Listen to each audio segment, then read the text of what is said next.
Welcome back, WNST, Towson, Baltimore, and WNST.net. All of our coverage here brought to you by our friends at Planet Fitness, where they bring you the morning newspaper, all powered up every morning at 7 a.m. It also includes our friends from the Maryland Jockey Club. Huge month for the Maryland Jockey Club. Start this weekend down in Laurel. My wife and I will be taking in the Kentucky Derby. Then, of course, the Kentucky Derby winner moves here. Hopefully that's Bob Baffert. I don't say that with any disrespect to any of the rest of them. It's just more fun when Bob wins. With Justify, another great name for a horse as well. We'll have the Preakness and the Black-Eyed Susan and the Pink running here in 3 weeks. All of the entries up at WNST.net as well as inside of our morning newspaper. Plenty of Ravens draft scuttlebutt. Lamar Jackson, this poor kid that gets taken in the first round of the draft in Hayden Hurst that we haven't talked about at all. But we certainly talked about all of these guys, and this guy has as well. Been a little while since we've had Ty Schalter visit from the Motor City. He covers all things Lions, but really does get around the league and has covered the National Football League at various points in lots of places. Now with the 538, as well as the Athletic in Detroit. You can find him at Ty Schalter. That's Tyschalter. And,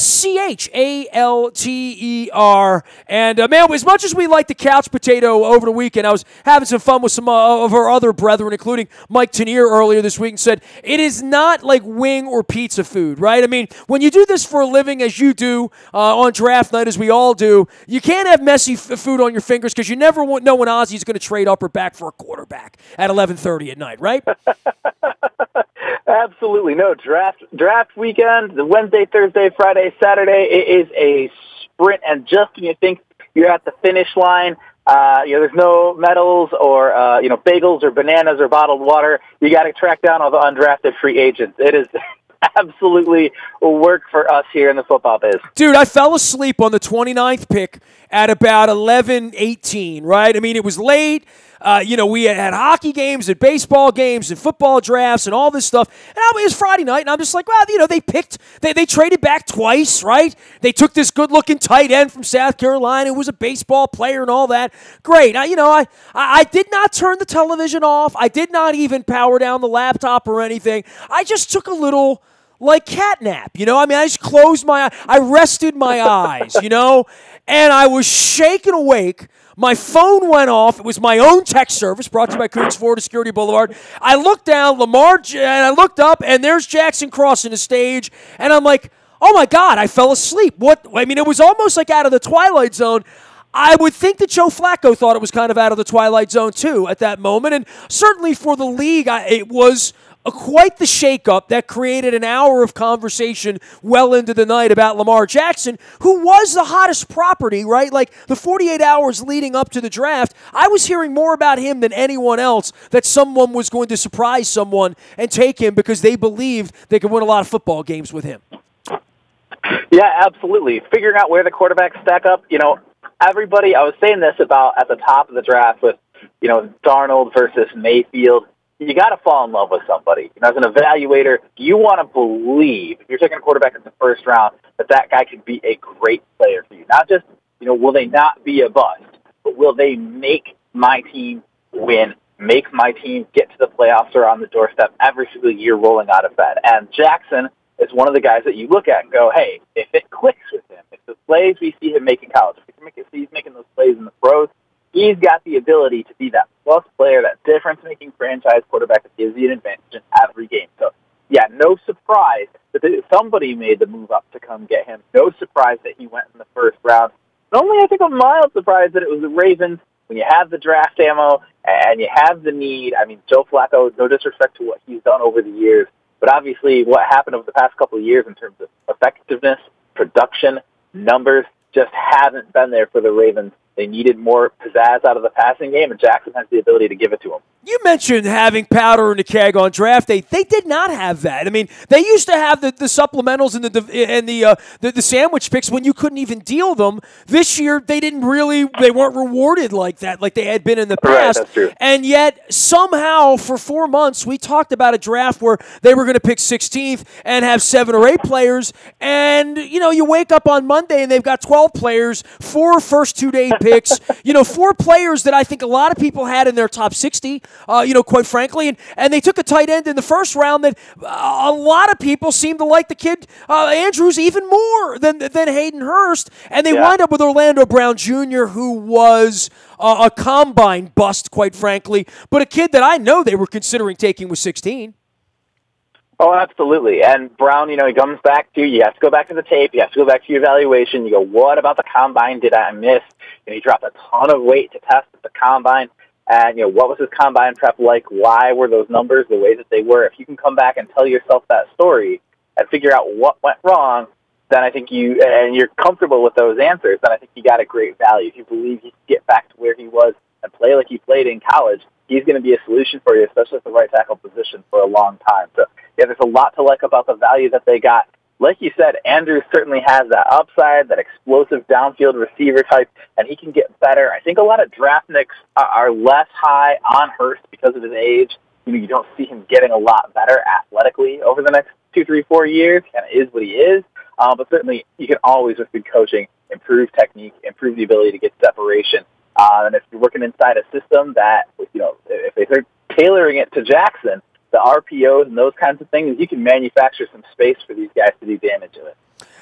We are chatting with Ty Schalter. He's at the 538 and the Athletic in Detroit. All of our coverage brought to you by our friends at Cole Roofing. Don't let it goof on your roof. We got a corporate roof out there, commercial roof space. The wind was pretty bad on Monday, even early in the week, but those March winds did some damage on roofs around the area. Billy's seeing it. He wants to let everybody know. Go to ColeRoofing.com if you need something. And, of course, he'll be here to talk some football with us as well. Don't forget about our friends at Costas Inn. Good enough for the Today Show and my mom. The Fat Crabs, the cold beer. The hockey games are on, as well as the Orioles. The legend continues. And don't forget the pit beef around there for lunchtime. A lot of folks don't know about the pit beef down at Costas Inn, but I'm telling you, good stuff there. You're only thinking about crabs and crab cakes. Don't forget the pit beef. Ty Schalter from the 538 and the Athletic in Detroit. You can find him out on Twitter at Ty Schalter. That's TYSCHALTER. Been covering the National Football League for a number of years, especially the draft. And I know we've talked in the past about all of this stuff. But you say what makes you happy on Monday is your team got 12 guys in the draft, right? And to your point, running around and chasing down all these undrafted guys, everybody's got 90 warm bodies in camp at this point. But for the Ravens at the end of the year, there was a feeling as though 4 out of 5 years they haven't made the playoffs. Harbaugh in another direction, Flacco in a different direction at this point. Ozzie says he's stepping down and Eric's taking over. That this could be some sort of rebuild, and for most franchises, that means you got to go 4-12 to stink bad enough to get the 6th pick and then give half of another draft away to move up to the 3 to get the quarterback that you really want if you're the Jets. The Ravens are trying to not do that by giving a 2 away this year or 2 away next year, moving up, taking a guy that sort of fell through the cracks. And to your point, they must love him. They took him. 31 teams passed on that kid. But if I look back at the end of the year and say where all of their deficiencies were in losing to Cincinnati and not being a playoff team, the offensive line, the center position, losing Ryan Jensen, the wide receivers, they've done a complete heart transplant for that position. That what Ozzie's done over the last 4 months systematically throughout the roster, I can't argue with it, man. Like, if you would have looked up the minute that we lost to Cincinnati and say, where are you going to be on May 1st, Derby week, as the Preakness is coming to town and the Orioles are in last place. We call that 5th place here, Ty, by the way. We're not allowed to call it last place. But I would say of all the teams in the league that had a ways to go and had holes to fill and problems, I give the Ravens a 10 for the offseason of trying to move past this 9-7 sort of bubble to say this is how we're going to get to 11 wins this year. These are the pieces we're going to add. A couple of tight ends. We're going to add a backup quarterback with some pizzazz. We're going to go out into the marketplace and get 3 wide receivers who've played the game, played the position. We're going to draft a couple of young tight ends to mix in here that can catch the ball. I don't know how you quibble with Ozzie's offseason, Ty. Yeah, no, certainly. And, I think, obviously, wave a magic wand. If you could airlift in a Julio Jones, if you could find an all-pro wideout, if you had an extra first, this wasn't a strong receiver draft class anyway. I don't think there was anybody that really looked like that bulletproof step in game-changing number 1 wide receiver right off the bat. I think that'd be the only place where you'd really hope to improve on what he's done. But he certainly laid the foundation. for Eric going forward and this team, the second, third level of the roster. And they're going to continue to get experience and develop some of the guys that they've already got. So absolutely solid, very solid draft, top to bottom for the Ravens. And like you said, it's a volume play. A lot of picks. They ended up with a lot of help at a lot of spots. And if Harbaugh keeps doing what he's done with those kind of guys in the past, I think there's going to be a lot of success going forward. Ty, 31 other stories in the big country, right? And, everybody feels good. Everyone feels like they've got hope. Clearly, Cleveland went all in on Baker Mayfield. And, I haven't talked enough about that, but I will. We'll play them twice this year and next year and the year after that. And I guess 5 years from now, we'll look up and see if Lamar Jackson has handed the Lombardi Trophy to Eric DeCosta or whether, to some degree, this kid turns out to be some Peyton Manning that we haven't seen. But you mentioned not liking the wide receivers in the draft. I don't know anybody outside that was really in love with any of these quarterbacks that if it were their franchise, that they would be throwing their Matt Ryan or their Andrew Luck or their Joe Flacco over the side of the boat for Josh Darnold or for Rosen, who really did not show himself well, after being drafted. And I got to hand it to Lamar Jackson coming in here, putting his head down and saying the same thing, because all these guys are pissed when they're not number one. But for the quarterbacks, for Baker Mayfield to have been the number one pick, boy, that feels very Brownsian to me. And I know you're in Detroit where they haven't won much either. But, even the Lions get it right once in a while with a kid like Stafford, right? Yeah, well, and, I think there emerged this narrative that Sam Darnold was the safe one. And, looking at Darnold, certainly comes from the big program, had multiple years starting, looks the part. But, Darnold had some interesting decision-making issues. He had some bad games, had some bad outings. I think there was some risk there, too. And when you looked at Josh Allen, certainly very, very boomer bust. A lot of big question marks about whether his game translates to the NFL. And you go right down the list. Rosen, like you said, personality. Like, some teams did not seem to agree with the way he carried himself on and off the field. Well, that's a rough way to carry yourself going in that group of men in the National Football League. Yeah. You come in with that. The other 52 guys on the roster were watching that act the other day too, and I don't know that that's going to play everywhere, right? I would agree with that. And that's a tough thing. The tough personality. The Cam Newton thing. That's a lot of personality in Carolina too, right? Yeah. Yeah, absolutely. And, hey, let it be said. There are some guys who are going to love that. There are going to be some linebackers that see their quarterback go, 9 mistakes went in front of me and went, yeah, I like this kid. You don't know. You don't know how guys are going to react. It's different with every coach. It's different with every room. Has its own dynamics, just like any other office workplace. There's cliques and groups that take things differently. So it'll be interesting to see. But I think, like you said, and like I was saying, everybody has their own favorite in this, which just proves that there isn't anybody bulletproof. There wasn't an Andrew Luck. There wasn't an absolute can't-miss lock at the top of the draft. Browns had to take a quarterback. They had to take the one that they believed in. And I think it's easier to see a Baker Mayfield being that guy, have a chance at that Pro Bowl, top 8, top 7 quarterback, being in that discussion, versus looking at a Sam Darnold or at a Josh Rosen and going, okay, yeah, this guy can be a Hall of Famer. Whether or not they're as likely to hit that upside Mayfield is, I don't know. And then going back and taking the local guy cornerback because that's a bigger need right now than Chubb, the pass rusher. I think there's room to question certainly what the Browns did, but they got a lot of talented players because they had a lot of picks. Ty Schalter joining us here from the 538 and the Athletic out of the fighting city of Motown, where he also does some work there for the Lions beat, and you can find him there at The Lions Wire as well. It's TYSCHALTER, one of our defending champions. Been a little while, and he's moved more into the political space. And boy, you have fun on your Twitter, man. I follow you, so I want to be you with the cartoon version of Matt Stafford there. The Lions, they're an interesting group there, and I did a little pre-scout on them a couple of weeks ago. Went out and talked to people from all sorts of places, but from the Lions' perspective, to never really get up the hill, and now Matt Patricia and where they went in the draft as well, that's a curious bunch there, I think, right? Yeah, definitely. Frank Ragnow, the center, I think he made a lot of sense in a lot of mock draft scenarios I was looking at. He fell all the way through to the second round for the Lions, and I thought that was a massive value if they'd gotten him there. Instead, they go with the first round. And, according to a lot of reports, the Bengals would have taken him at the very next pick if they hadn't jumped on him. But overall, in terms of other players on the board, in terms of need, they had to get an interior lineman, but they also had to get a pass rusher, and they didn't. They could have used more defensive interior help than they got with Deshaun Hand in the fourth. They made a big trade up for a running back in a class with like 7 good day 2 and 3 running backs. So they have to be absolutely sold on these guys. Both a small school safety, Tracy Walker from Louisiana Lafayette. They swear they like him a lot. There's a reason to believe. But overall, this has got to be a big trust in Bob Quinn, trust in Matt Patricia, trust in the Patriots way.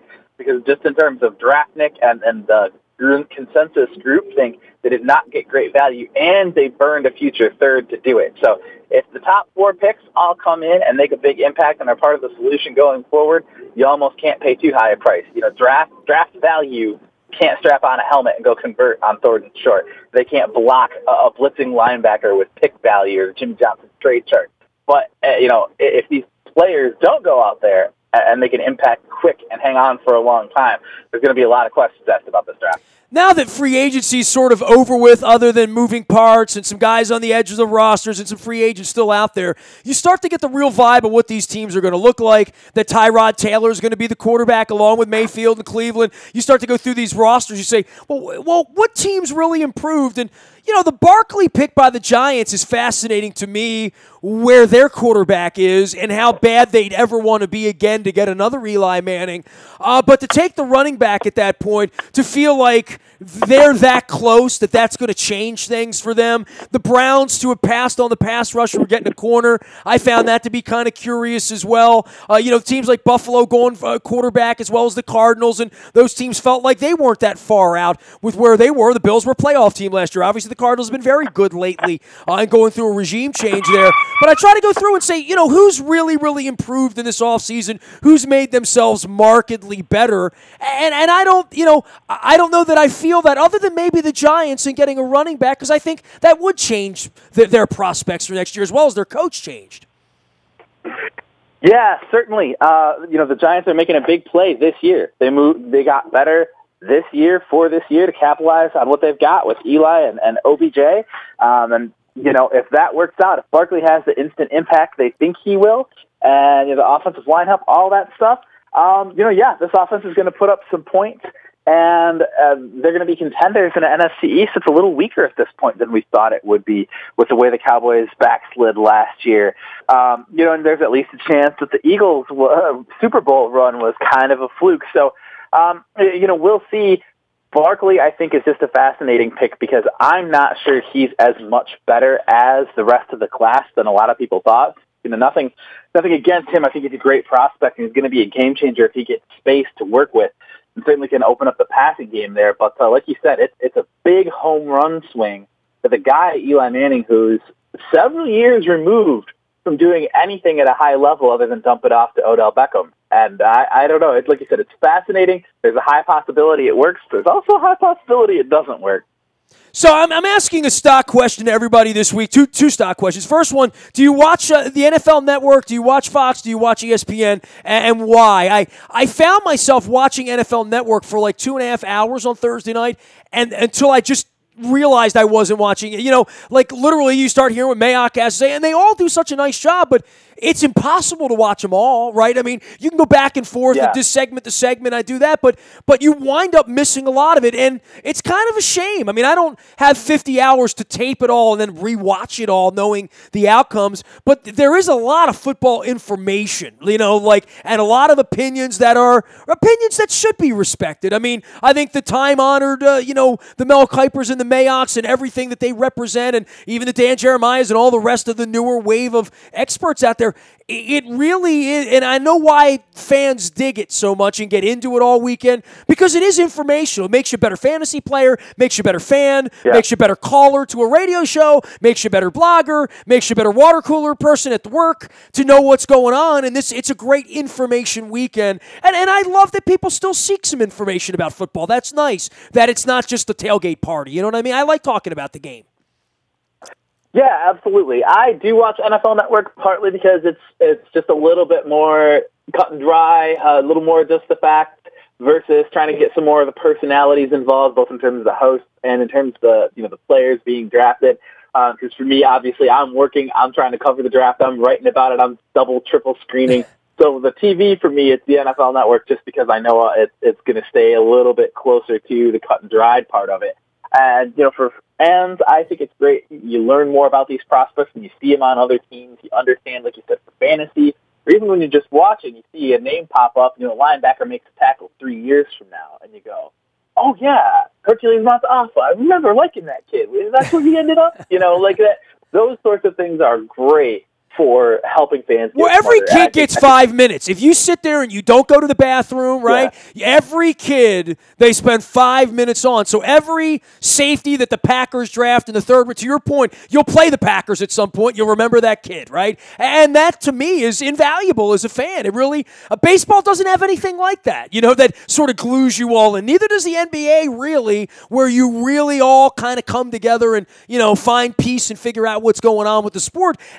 And for the ratings and the interest level to be at this peak, fever pitch and Jerry Jones and the Dome and all that, it bodes well for the league that people care so much in April, I think. Yeah, absolutely. It's they're selling hope. They're selling hope. They're getting us that 32 teams are waking up. And it was tough because when I used to do national draft grades every year for Bleacher Report, I'd get 32 teams. Any team that I gave anything less than an A, they'd be like, well, yeah, they got 7 new players. They just added a whole bunch of talent. 31 other teams also added a whole bunch of talent. That's what makes this exciting is nobody got worse. Nobody lost any players in the draft, So there's always reason to believe that maybe this is the year. And you're learning these kids and learning where they go and hearing coaches and GMs talk a little bit about what they're really looking at, what they're really looking for, and what they're really trying to do when they hit the field. They'll say, oh, yeah, we want to run and stop the run. We want to be tough and aggressive. We want to play smart and disciplined. You get that, 48 weeks a year. But in the month leading up to the draft, and you ask how these guys fit, and you ask what you're going to ask them to do, they'll be open up a little bit more about what they're really trying to accomplish when they line guys up and crack pads. And I think that's fascinating for anybody who really wants to know more than, oh, well, we wanted it more today. Hey, man, always enjoy your work. We'll be following along. Ty Schalter out on Twitter as well as at the 538 and the Athletic Detroit, as well as the editor at the Lions Wire. A lot of football ahead, a lot of politics ahead, and I sit on your side of the aisle on that one. Ty, take care of yourself, man. We'll continue to check in throughout the summer, talk some more football with you, pal. Will do, Nestor. Always a pleasure. You got it. Ty Schalter joining us here. He lives on the internet and lives as a long suffering Detroit Lions fan. You can check that out on Twitter as well. You can find me on Facebook, Twitter, LinkedIn, Snapchat, Instagram, streaming live on our Facebook as well as our YouTube WNSTV channel. All of our coverage brought to you by our friends at Freedmont Mortgage. Don't make a 30-year mistake by choosing the wrong lender. You need the right lender. Buying, selling, refinancing, or just trying to figure out where the market is.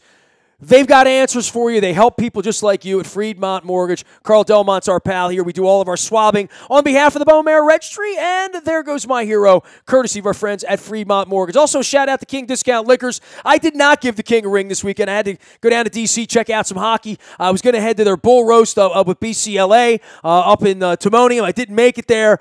But I will make it over for some more stout and some delicious Malbec. Lottery beer booze, the best prices in Baltimore. There's a rumor I'm going to be in one of the fantastic Wayne's World-style TV commercials that we do to embarrass ourselves at King Discount Liquors to have some fun. Get to Rosedale, Pulaski Highway. Give the King a ring. Save money on your booze. That's what I do. Get my bottles of wine for $11.99. They're like $20 other places. That's the way King does it. Nasty at WNST.net finds me. I'm on Facebook, Twitter, LinkedIn, Snapchat, Instagram, streaming live on our Facebook, as well as our YouTube WNSTV channel, and still believing in the Caps this year to bring me the chalice of Lord Stanley to drink from. We are WNST.net, AM 1570, and WNST Towson, Baltimore, and we never stop talking Baltimore sports.